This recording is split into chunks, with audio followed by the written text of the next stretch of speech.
Student visa जो है वो भी पासपोर्ट की तरफ जा सकता है। वर्क परमिट जो है वो भी परमानेंट हो सकता है। अस्सलाम वालेकुम, मैं हूं हसन खान और आप देख रहे हैं ब्रिटिश लॉरी।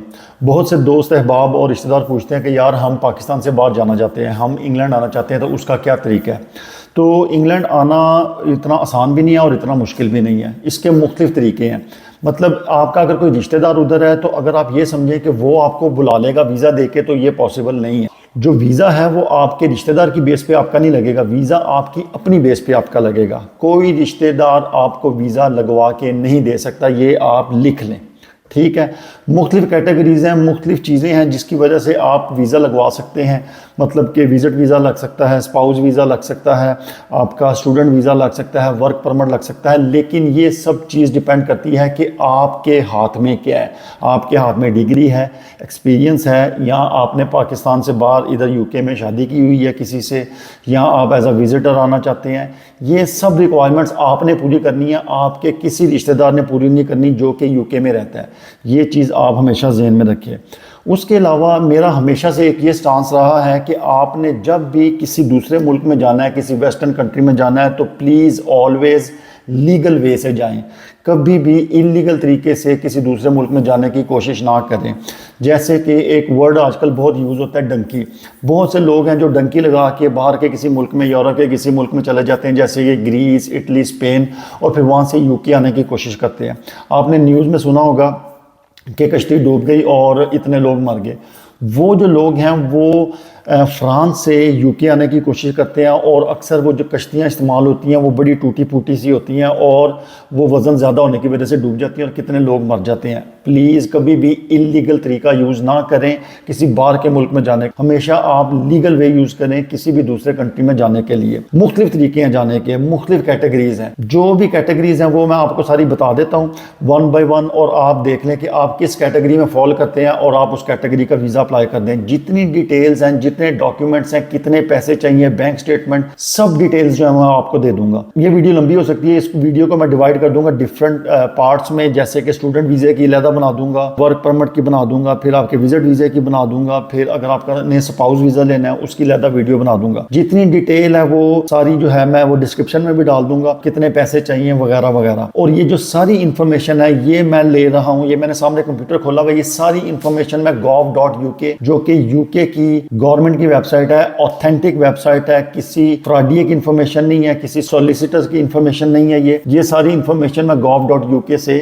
आपको लेके दे रहा हूँ। कोई भी वीज़ा जो है वो लगवाना इतना मुश्किल नहीं है, ये पेपर वर्क आप खुद भी कर सकते हैं। जब मैं यूके आया था मैंने किसी सॉलिसिटर की हेल्प नहीं ली थी, किसी वकील की हेल्प नहीं ली थी, सारा पेपर वर्क जो है वो मैंने खुद किया था। किधर से? वेबसाइट्स पढ़ के, मुख्तलिफ फोरम्स होते हैं, उधर से आप इंफॉर्मेशन ले सकते हैं। सबसे बेहतर तो ये है कि आप जो यूके की गवर्नमेंट की वेबसाइट है, सारी इंफॉर्मेशन उधर है, तो बेहतर है आप वहां से इंफॉर्मेशन लें। और एक चीज आप ध्यान में रखिए, अगर आप ये फुलफिल कर सकते हैं रिक्वायरमेंट्स, तो आपको वीज़ा आराम से मिल जाएगा। ये मुख्तलिफ जो वीज़े हैं वो मैं आपको बता देता हूँ। एक आपका विजिट वीज़ा है, स्पाउस वीज़ा है, स्टूडेंट वीज़ा है, वर्क परमिट वीज़ा है। ये मुख्तलिफ तरीके हैं इनके लेने के, मुख्तलिफ रिक्वायरमेंट्स हैं। एक चीज़ आप हमेशा याद रखें, जैसे कि मैंने पहले कहा कि आप डंकी लगा के ना आए, इलीगल तरीके से यहाँ पर ना आए। उसकी वजह यह है कि यहाँ पर इलीगल बंदे की कोई जिंदगी नहीं है। अगर आपको कोई ये सुहाने ख्वाब दिखाता है कि आप किसी तरीके से इधर आ जाएं और इलीगल बंदे को वीज़ा मिल जाएगा, ऐसा बिल्कुल नहीं होता। एक है कि 20 या 22 साल आप इधर गुजारते हैं एज अ इलीगल बंदा और आपको वो वीज़ा दे देते हैं। वो जो है वो समझ लें 100 में से एक बंदे को वो वीज़ा मिलता है, लेकिन वो भी 20 साल इलीगल इधर गुजारने के बाद। लेकिन उस 20 साल का उस बंदे को रिकॉर्ड देना पड़ता है कि मैं इधर वाकई 20 साल से इलीगल रह रहा हूं। अब वो 20 साल से इधर इलीगल रह रहा है तो उसको क्या रिकॉर्ड देना है? उसको ये प्रूफ करना है कि मैं इधर रह रहा हूं। मतलब उसको प्रूफ करना पड़ेगा कि उसके नाम पे कोई बिल है, उसके नाम पे कोई किसी घर में रहता था, उसका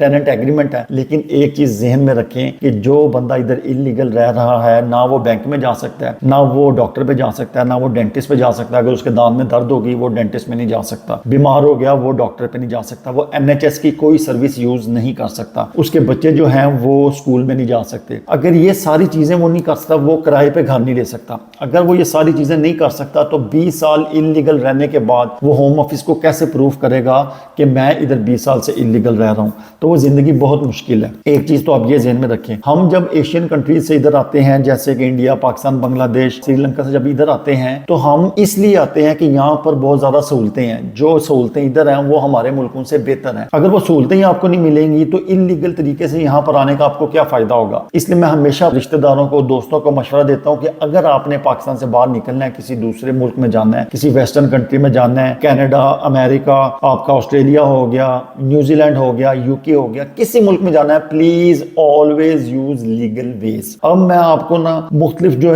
कैटेगरीज है वो बता देता हूँ। जैसे मैंने आपको पहले बताया, विजिट वीजा है, स्पाउस वीजा है, स्टूडेंट वीजा है, वर्क परमिट है। अब इन सब वीजास की जो रिक्वायरमेंट्स हैं वो मैं आपको बता देता हूँ। इस वीडियो में मैं आपको विजिट वीजा की बता देता हूँ। नेक्स्ट वीडियो जो मैं बनाऊंगा स्पाउस वीजा की बना दूंगा, स्टूडेंट वीजा की बता दूंगा और फिर एक वर्क परमिट की बना दूंगा, और उसमें सारी इंफॉर्मेशन जो है मैं आपको दे दूंगा कि कौन कौन सा डॉक्यूमेंट चाहिए और वो डॉक्यूमेंट्स आप कहां कहां से ले सकते हैं अगर आपके पास अवेलेबल नहीं है तो। अच्छा, जो यूके के विजिट वीजे हैं वो भी डिफरेंट है। जैसे कि एक स्टैंडर्ड विजिटर वीजा है, उसमें आपको वो 6 महीने का मिलता है। फिर उसके अलावा एक परमिटेड पेड एंगेजमेंट वीजा है, वो भी एक किस्म का विजिटर वीजा होता है। मैं डिटेल बता देता हूँ कि ये कौन कौन से वीजे हैं और इनकी क्या डिटेल है, ये कितने महीने का मिलता है, इनकी फीस कितनी है। फिर एक वीजा है जो कि ट्रांजिट के लिए यूज होता है। फॉर एग्जाम्पल, अगर आप अमेरिका जा रहे हैं और आपकी जो फ्लाइट है वो वाया यूके है तो आपको ट्रांजिट वीजा चाहिए होगा, लेकिन वो सिर्फ उन लोगों को चाहिए होगा जिनका पासपोर्ट जो है वो पे वीजा चाहिए इस मुल्क के अंदर आने के लिए। फॉर एग्जांपल, पाकिस्तान का पासपोर्ट है, क्योंकि वो इधर एंटर नहीं हो सकते बगैर वीजा के, उनको ट्रांजिट वीजा लेना पड़ेगा अगर वो यूके में बाहर जाना चाहते हैं थोड़ी देर के लिए। मतलब उनका स्टे जो है वो 15-20 घंटे का है, तो वो सोचते हैं कि अच्छा यार हम थोड़ी देर के लिए लंदन घूम लेंगे, तो इसलिए उनको ट्रांजिट वीजा चाहिए होगा। 1-2 दिन का मेरा ख्याल है वो मिल जाता है। वो मैं सारी डिटेल अभी आपको देख के बता देता हूँ। फिर एक मैरिज विजिटर वीजा होता है। मैरिज विजिटर वीजा जो है वो स्पेशल कैटेगरी इसलिए इन्होंने बनाई है क्योंकि सिर्फ मैरिज विजिटर वीजा में आप इधर आके शादी कर सकते हैं। अगर कोई दूसरा स्टैंडर्ड विजिटर है या परमिटेड पेड एंगेजमेंट वीजा है, उसमें आप इधर आके शादी नहीं कर सकते। कुछ लोग हैं वो ये कहते हैं कि अच्छा जी हमने रिश्ता ढूंढ लिया है तो अब हम शादी जो है वो यूके में ही जाके करेंगे। उसके लिए एक स्पेशल कैटेगरी उन्होंने बना दी है, मैरिज विजिटर वीज़ा। आप सिर्फ उसी वीज़ा के ऊपर आके इधर शादी कर सकते हैं। उसकी भी मैं डिटेल आपको सारी अभी बता देता हूँ। अच्छा, सबसे पहले तो डिस्क्लेमर वो ये कि ये जितनी इन्फॉर्मेशन है ये मैं gov.uk की वेबसाइट से आपको दे रहा हूँ। मैं कोई वकील नहीं हूँ। बड़े लोग जो हैं वो बॉदर नहीं करते कि यार कौन इधर डिटेल पढ़े, तो हमें कोई वर्बली बता दे तो बेहतर है।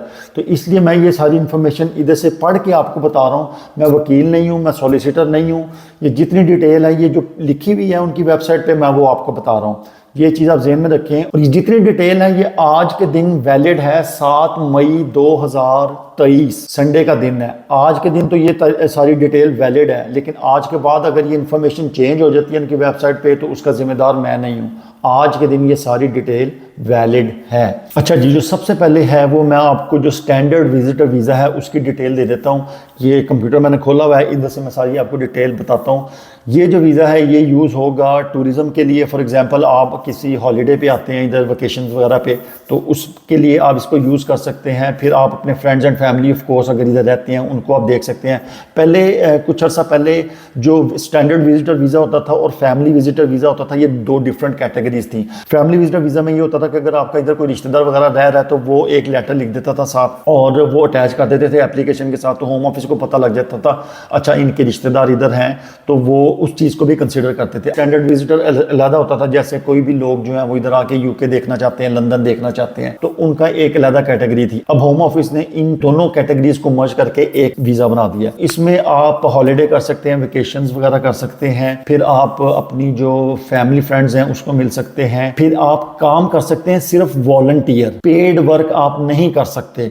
वॉलंटियर तौर पे यानी कि फ्री ऑफ कॉस्ट आप 30 दिन के लिए इधर किसी रजिस्टर्ड चैरिटी के अंदर काम कर सकते हैं। जैसे कि पाकिस्तान से लोग आते हैं वो इधर किसी मस्जिद के लिए काम करना चाहते हैं, मस्जिद एज अ रजिस्टर्ड चैरिटी होती है, या वो किसी और फ्लड रिलीफ के लिए पैसे इकट्ठे करना चाहते हैं, तो वो इधर आके वॉलंटियर फ्री ऑफ कॉस्ट उनको पैसे नहीं मिलेंगे, तनख्वाह नहीं मिलेगी, वो 30 दिन के लिए इधर वॉलंटियर काम कर सकते हैं। फिर उसके अलावा वो अगर यहाँ से अच्छा इस वीज़े को वो एज अ ट्रांजिट वीज़ा भी यूज़ कर सकते हैं। यहाँ से अगर वो आगे फ्रांस जाना चाहते हैं या किसी और मुल्क में जाना चाहते हैं तो इस वीज़े को एज अ ट्रांजिट वीज़ा भी वो यूज़ कर सकते हैं। फिर इस वीज़े को विजिट वीज़ा को, ये जो स्टैंडर्ड विजिटर वीज़ा है, वो इसको किसी बिजनेस एक्टिविटीज़ के लिए भी यूज़ कर सकते हैं। फॉर एग्जांपल अगर वो इधर इंटरव्यू वगैरह देने आए हैं या उन्होंने कोई बिजनेस मीटिंग अटेंड करनी है तो इस वीज़े को भी वो यूज़ कर सकते हैं इस काम के लिए। फिर इस वीज़े को वो स्कूल एक्सचेंज प्रोग्राम के लिए भी यूज़ कर सकते हैं। फॉर एग्जांपल कई ऐसे स्कूल होते हैं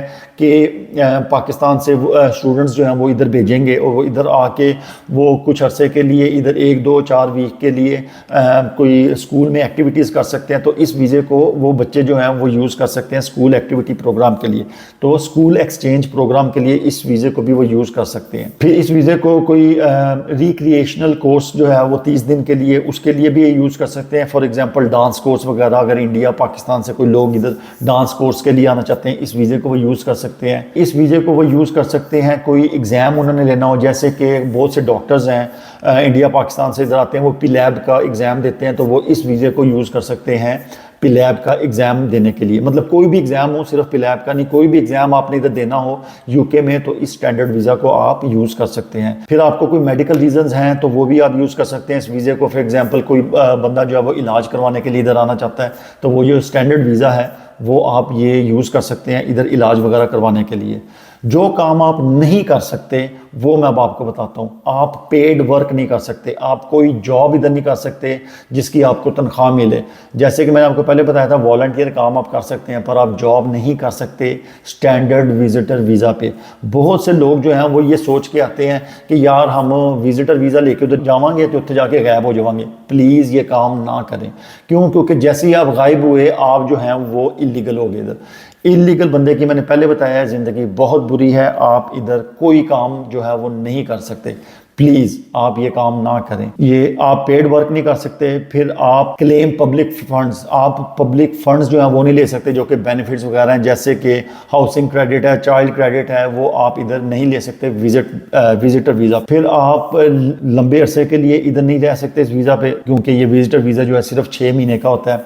फिर आप इस वीज़ा पे शादी जो है वो नहीं कर सकते, रजिस्टर नहीं कर सकते, आप इधर आके निकाह नहीं कर सकते। निकाह हो भी जाए तो आप वो निकाह जो है इधर वो रजिस्टर नहीं कर सकते इस वीज़ा पे। प्लीज़ ये अपने ज़हन में रखें। अब इस वीज़े की जो रिक्वायरमेंट्स हैं वो एलिजिबिलिटी रिक्वायरमेंट्स वो क्या है वो मैं आपको बता देता हूँ। सबसे पहले आपने अपना विजिट पूरा करने के बाद इस मुल्क से वापस जाना है, यानी कि यूके को छोड़ के वापस जाना है। विजिटर वीज़ा लेने के लिए ये बहुत लाजमी है कि आप ऐसे डॉक्यूमेंट्स इनको प्रोवाइड करें, इनको कन्विंस करें कि मैं इधर सिर्फ विजिट के लिए आ रहा हूँ और मैं विजिट करके वापस पाकिस्तान चला जाऊँगा या इंडिया या जहाँ से भी आ रहे हैं मैं वहाँ वापस चला जाऊँगा। ये आपने जो होम ऑफिस है उसको कन्विंस करना है। अगर आप ये कन्विंस करने में उनको नाकाम रहे आपका वीज़ा रिजेक्ट हो जाएगा। तो इसकी सबसे पहले एलिजिबिलिटी रिक्वायरमेंट है कि you will leave the UK at the end of the visit. वो आप कैसे प्रूव करेंगे? जो मेरा पर्सनल एक्सपीरियंस है उसको प्रूव करने का सबसे आसान तरीका ये है कि अगर आप पाकिस्तान इंडिया में कहीं भी नौकरी कर रहे हैं तो आप अपने नौकरी का डॉक्यूमेंट साथ लगाएं